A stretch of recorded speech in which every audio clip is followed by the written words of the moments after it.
سر لوگ حسبنا و نعم الوکیل اس تسبیح کو پڑھتے ہیں، لیکن انہیں پتہ نہیں ہوتا ہے کہ اس کے پڑھنے کی وجہ سے ہمارے ساتھ ہوتا کیا ہے، ہمارے ساتھ کیا معاملہ ہوتا ہے.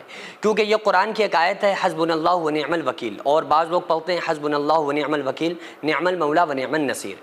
تو جب یہ لوگ پڑھتے ہیں نا تو اس سے اس کا فائدہ کیا ہے اور ہوتا کیا ہے ان کے ساتھ. یہ تسبیح حضرت ابراہیم علیہ السلام کو جب آگ میں ڈالا گیا تھا نا، نمرود نے وہ ایک ایسی آگ بھڑکوائی تھی، ایسی آگ جلوائی تھی کہ میلوں اوپر کوئی پرندہ اڑ کے جاتا تھا نا تو وہ کباب بن جاتا تھا. دنیا میں ایسی آگ کبھی نہیں جلی، اتنی خطرناک وہ آگ جلی. اور ابراہیم علیہ السلام سے لوگوں نے کہا کہ اس آگ میں چلے جاؤ، کیونکہ اتنی خطرناک آگ کے آس پاس کوئی جانے سے لوگ ڈر رہے تھے. اس میں ڈالے کون ابراہیم علیہ السلام کو جا کے آگ میں؟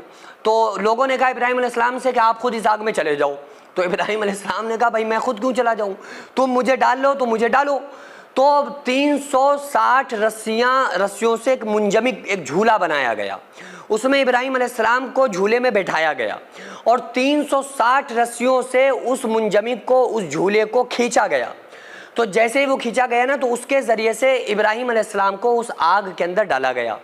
تو جیسے ہی وہ آگ میں گرنے کے قریب تھے نا تو حضرت جبریل علیہ السلام، میکائیل علیہ السلام، آسمان کے فرشتے، زمین کے فرشتے، بارش برسانے والا جو اللہ کے حکم سے بارش برساتے میکائیل علیہ السلام، یہ تمام فرشتے حضرت ابراہیم علیہ السلام کے پاس حاضر ہو گئے. آگ کا فرشتہ کہہ رہا تھا کہ اے اللہ کے نبی ابراہیم آپ مجھے حکم دیجئے، اشارہ کیجئے، میں آگ کو تہس نہس کر دوں. پانی کا فرشتہ کہہ رہا ہے کہ ابراہیم علیہ السلام اشارہ کرو، حکم دو، میں ابھی بارش برسا کے بالکل اس آگ کو ختم کر دوں. ہوا کا فرشتہ کہہ رہا ہے آپ اشارہ کریں، اس آگ کو اڑا کے لے جائیں. زمین کا فرشتہ کہہ رہا ہے آپ اشارہ کریں، زمین ہم پھاڑیں گے، اس آگ کو زمین کے اندر دھسا دیں گے. تمام فرشتے آ کے کہہ رہے ہیں کہ اے ابراہیم علیہ السلام آپ بتائیے کیا چاہتے ہیں، جیسا آپ بتائیں ویسا ہم کرنے کے لیے تیار ہیں. لیکن ابراہیم علیہ السلام نے کیا فرمایا؟ حسبنا اللہ و نعم الوکیل. ابراہیم علیہ السلام نے کہا کہ اللہ پاک کافی بہترین کارساز ہے، اللہ پاک کافی بہترین کارساز ہے، ہمارے لیے اللہ ہی کافی ہے، اور ہمیں کسی فرشتے کی کسی مدد کی کوئی ضرورت نہیں ہے. حالانکہ وہ فرشتے آئے اللہ کی اجازت سے تھے، وہ فرشتے آئے تھے اللہ کی مرضی سے، اللہ سے پوچھ کے کہے اللہ کیا ہم تیرے نبی ابراہیم کے پاس جائیں اور جا کر ان سے کہیں کہ اگر یہ مدد چاہتے ہوں تو ہم ان کی مدد کرنے جائیں؟ اللہ کے امر سے، اللہ کی اجازت سے آئے تھے. لیکن ابراہیم علیہ السلام نے فرمایا کہ نہیں، حسبنا اللہ و نعم الوکیل، اللہ پاک کافی بہترین کارساز ہے. ابراہیم علیہ السلام نے فرمایا کہ اے فرشتوں، جس نے تمہیں پیدا کیا ہے اس نے ہی ہمیں پیدا کیا ہے، جو ہمارا خالق ہے وہ تمہارا خالق ہے، جو ہمارا مالک رازق ہے وہ تمہارا مالک رازق ہے. تو جب تمہیں یہ ہماری فکر ہو رہی ہے تو ہمارے رب کو جس نے ہمیں پیدا کیا ہے اسے ہماری فکر نہیں ہے، کیا وہ ہمیں نہیں دیکھ رہا ہے؟ تو ابراہیم علیہ السلام نے دعا پڑھی تو اللہ تعالیٰ نے کیا کیا؟ پھر براہ راست ان کی مدد کی. یہ تسبیح میں ایسی طاقت ہے کہ اللہ تعالیٰ براہ راست مدد فرماتا ہے. ابراہیم علیہ السلام کی مدد اللہ نے براہ راست کی. کیا کہا؟ قلنا یا نار کونی بردا وسلاما علی ابراہیم. اللہ تعالیٰ نے براہ راست آگ سے کہا کہ اے آگ ٹھنڈی ہو جا ابراہیم علیہ السلام پر، اور اتنی ٹھنڈی مت ہونا کہ یہ ٹھنڈک کی وجہ سے کوئی ان کو تکلیف ہو جائے. تو کیا ہوا؟ آگ گلزار بن گئی، جنت کے کھانے آگ میں آنے لگے، آگ گلزار بن گئی. تو کسی نے پوچھا نا کہ اللہ کے نبی ابراہیم بتائیے آپ نے کبھی دنیا میں اچھے دن دیکھے؟ آپ کی زندگی میں اچھی زندگی، اچھے دن کون سے تھے؟ تو ابراہیم علیہ السلام نے فرمایا کہ جو نمرود کی بھڑکائی ہوئی آگ میں مجھے سکون ملا تھا، جو گلزار بن گئی تھی، وہ جنت کا ٹکڑا بن گئی تھی، ایسا سکون ہم نے زندگی میں کبھی نہیں ملا.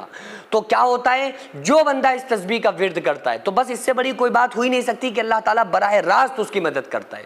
تو اس تسبیح کو ضرور پڑھیں، صبح شام پڑھیں، ذکر و اذکار میں شامل کر لیں، کیونکہ یہ وہ تسبیح ہے جو قرآن سے ثابت ہے، یہ وہ تسبیح ہے جو ابراہیم علیہ السلام کی دعا ہے، یہ وہ تسبیح ہے جس کا ثبوت حدیث میں ملتا ہے، جس کا ثبوت آثار نبوی اور آثار صحابہ میں ملتا ہے. اس تسبیح کو اپنے ورد میں لے آؤ، انشاءاللہ تعالی اللہ تعالیٰ تمام دنیا اور آخرت کی مصیبتوں سے آپ کو بری کر دے گا. اس ٹائم اکثر لوگ مسجد اور مدرسوں کو توڑنا اور گرانا چاہتے ہیں، تو ایسے میں ہمارا فرض بنتا ہے کہ ہم اپنے مسجد اور مدرسوں کو قانونی طور پر مضبوط بنائیں. اس سے پہلے بھی میں عرض کر چکا ہوں کہ ایسے میں ہم ایک ایسا اسکول پلس مدرسہ بنانا چاہتے ہیں جس میں بچے اسکول کے ساتھ ساتھ دینی تعلیم، حفظ، عالم کا کورس اور قرآن پڑھنا سیکھ سکیں. اتنا بڑا کام اکیلے بالکل بھی ممکن نہیں ہے. اگر آپ چاہتے ہیں کہ آپ کا پیسہ صحیح جگہ پر لگے اور آپ چاہتے ہیں کہ آپ کو اس کا ثواب قیامت تک ملتا رہے، تو پھر آپ ضرور اس مدرسے، اس اسکول میں تعاون کریں تاکہ قیامت تک اس کا ثواب آپ کو ملتا رہے. کیونکہ جب تک اسکول اور مدرسے میں لوگ پڑھتے رہیں گے، تعلیم حاصل کرتے رہیں گے، جب تک انشاءاللہ تعالی اللہ تعالیٰ آپ کو ثواب عطا کرتا رہے گا. اگر آپ چاہیں تو اپنے مرحومین کے نام سے ایصال ثواب کے طور پر بھی دے سکتے ہیں۔ تو اس کے لیے سب سے پہلے ایسی زمین کی ضرورت ہے جس میں ہم یہ پروجیکٹ تیار کر سکیں